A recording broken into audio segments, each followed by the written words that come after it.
nuevo. Juan, gracias por venir hasta acá, por favor. hasta C5N. Un montón de cosas para charlar, pero veníamos hablando del récord de inflación en todo el mundo. Después de venir de un récord trimestral de inflación en Argentina también. Las familias están en el peor momento financiero, digo, de llegar a fin de mes de los últimos años. ¿Cómo lo ves vos?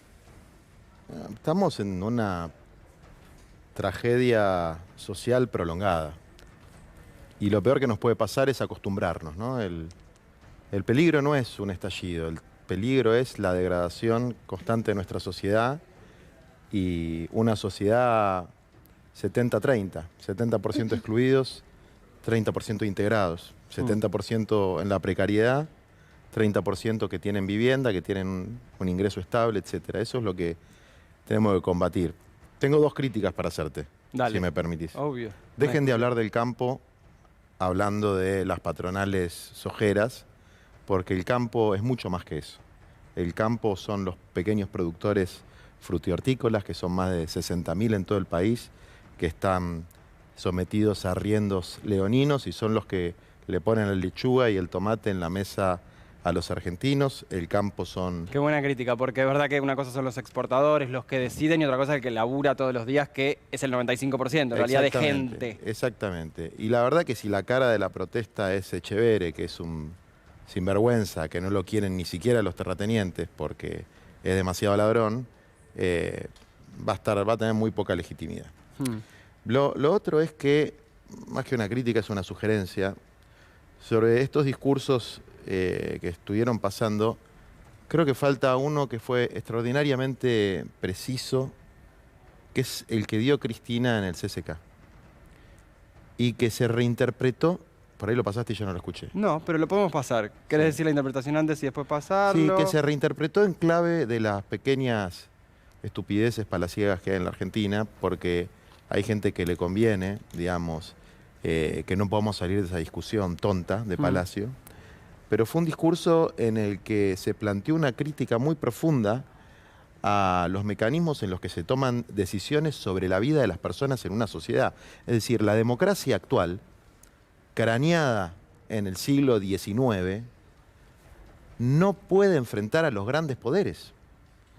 Y cuando Cristina, yo se lo escuché varias veces, antes de este gobierno, y es una cosa que me quedó grabada, cuando ganás las elecciones, decía Cristina, apenas tenés el gobierno. Sí, el 25% decía con Víctor Hugo en una entrevista. Entonces, no tiene nada que ver con una crítica interna o algo por el estilo. Es un dato de la realidad. El gobierno no tiene el poder suficiente, por cómo está estructurada la democracia actual, para poder garantizar, por ejemplo, el precio de los alimentos o para poder garantizarle una casa a cada familia argentina. Ahora, ¿no pareciera ser esa la crítica, por ejemplo, en las cartas al gobierno? O, voy a decirlo, me voy a hacer cargo de esto, cuando se dice que el kirchnerismo le pide al gobierno que sea más duro con los que más tienen, pero sí es verdad, pero ahora repasamos lo que dijo Cristina, si no hay tanto poder con respecto a, vamos a hacerlo juntos, las exportadoras o los que toman decisiones en el campo, bueno, tal vez no haya gobierno que pueda en un momento así frenarlo, ¿no? Porque Estados Unidos tenés un montón de dirigentes diciendo hay que frenar, y tampoco se va a imponer un impuesto del 95%. Es que el poder se construye, y no solamente se construye desde el gobierno. Digamos, los grupos de presión de los sectores poderosos tienen muy claros sus intereses. El problema de los sectores populares nos cuesta mucho armar nuestro propio lobby, ¿no? Por eso nosotros armamos un comité de acreedores de la deuda interna.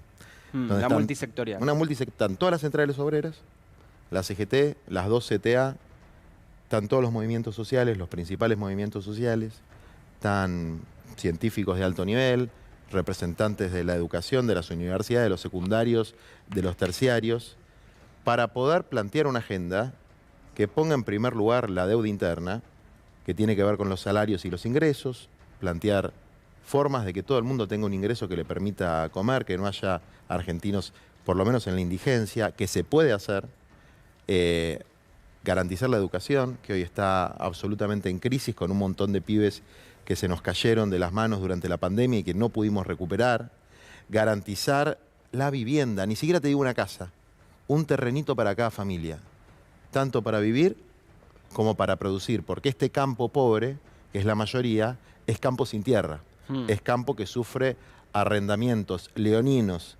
criminales, parainstitucionales por parte de algunos terratenientes que viven de una renta que ellos no producen.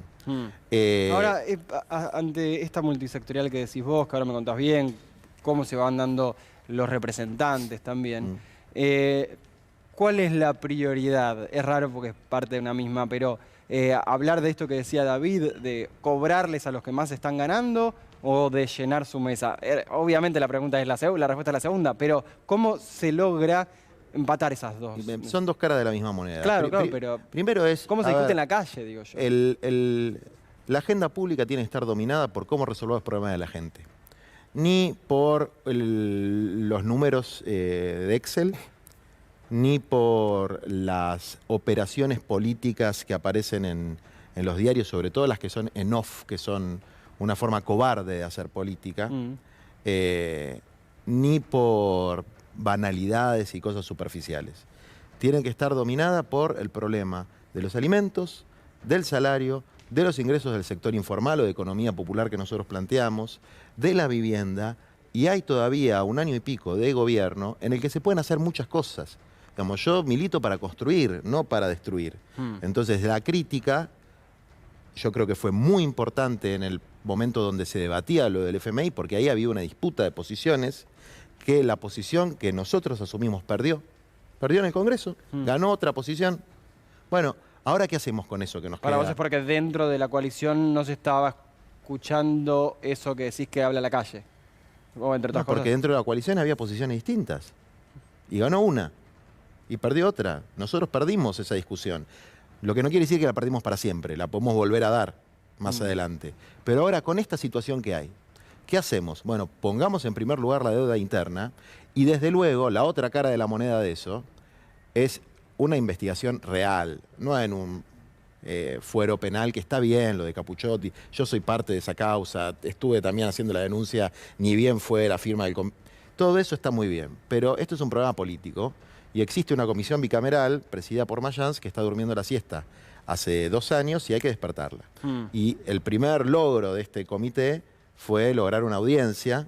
Vamos a ir, somos 100 en el comité, vamos a ir los 100 a pedirle explicaciones a la comisión bicameral, que todavía no renovó sus autoridades, de dónde están los dictámenes de la investigación, de las corresponsabilidades entre Macri y el Fondo Monetario Internacional, a dónde se fue la plata, y si la plata se fugó, que citen al titular del Banco Central de aquel momento, que levanten el secreto bancario, que es el proyecto que presentó Parrilli, y el otro proyecto que establece la recuperación de activos no declarados en el exterior, que está muy bien. Bueno, tenemos un pequeño matiz, que es no puede ser para financiar el fondo para cancelar la deuda con el fondo. Juan, hay algo, vos hablabas de los representantes o cómo la calle también los configura, y estás en contra también de, obviamente, de las operetas del off, ¿no? Pero cuando se habla de los nombres que llevan adelante una política económica, un plan económico, ¿para vos cambia en un momento así? Yo no quiero hablar más. No, pero perdón. La pregunta no es si en Semana Santa tiene que haber un cambio de gabinete. No. Si con lo que decía Cristina, el poder es 25%, un momento muy complicado, récord de todos. ¿Cuánto influye el nombre de quien lleva adelante la política? Influye la política y el Ejecutivo, a ver, es unipersonal en la Argentina. Y esto también lo dijo Cristina desde el día 1. Cuando le decían a ella que era la que mandaba en el Ejecutivo, decía, yo no soy el Ejecutivo, el que manda es el presidente. Y ahora que dicen otras cosas, sigue aplicándose la misma regla. También lo dijo, Santiago Cafiero, que ayer estuvo en el Otamendi con el presidente y habló de eso. Pero esto fue así desde el día que asumió, porque, a ver, cada uno se tiene que hacer cargo de la virome que tiene en la mano, para lo bueno y para lo malo. La virome que tiene en la mano el presidente es la virome del Ejecutivo. Y la que tienen en la mano los diputados y los senadores es la virome del Legislativo. Por eso, ¿quiénes aprobaron el plan con el Fondo Monetario Internacional? Los diputados y senadores. Y se tienen que hacer cargo de eso. Para lo bueno y para lo malo. Ahora bien, ¿qué puede hacer el pueblo organizado? Porque yo no soy diputado, no soy senador, no soy presidente, no soy ministro y no tengo ninguna intención de serlo, igual que muchos de los que estamos en el Comité de Acreedores de la Deuda Interna. Nosotros tenemos que poner la energía popular que está en las calles al servicio de los laburantes, de las pymes, de los pueblos originarios, de los campesinos, de los pequeños productores, con medidas concretas que se pueden tomar en este tiempo y además poner esa fuerza al servicio de recuperar los activos que se fugaron, que es algo que se puede hacer, se puede lograr. Hay que avanzar con el levantamiento del secreto bancario y hay que avanzar con la recuperación de activos en el exterior. Cada dólar vale oro. Mis compañeros quieren preguntarle a Juan Grabois. ¿Qué tal, Juan? Buenas noches. Te quería preguntar cómo estás evaluando las respuestas que hasta ahora dio el gobierno a las organizaciones sociales que estuvieron manifestándose. No, yo creo que acá hay un problema de fondo en relación a la política de ingresos, ¿no? O sea, se dice ahora que la pobreza es multidimensional y eso es una obviedad. Vos podés estar más o menos bien de ingresos, pero no tener cloacas, vivir en una casilla y vivís muy mal, digamos. Pero hoy hay un problema de ingresos, efectivamente. Hay un problema que a la gente no le alcanza la plata para vivir. Y hay una sola ventanilla para pedir un ingreso, que es el Ministerio de Desarrollo Social.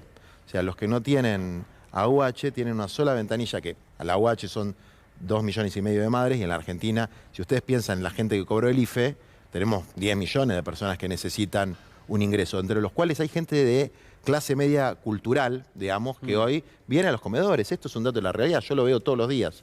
Entonces yo creo que el problema de la política social es que el potenciar trabajo, que fue diseñado como una política de economía popular para hacer reciclado, para hacer construcción, para hacer un montón de actividades laborales, se terminó transformando, lamentablemente, y a pesar de los esfuerzos de los funcionarios que ahí están, en un lugar de rescate donde vos movilizás a la 9 de julio y si tenés suerte, recibís un salario social de 16.000 pesos que te alcanza para vivir 10 días con suerte.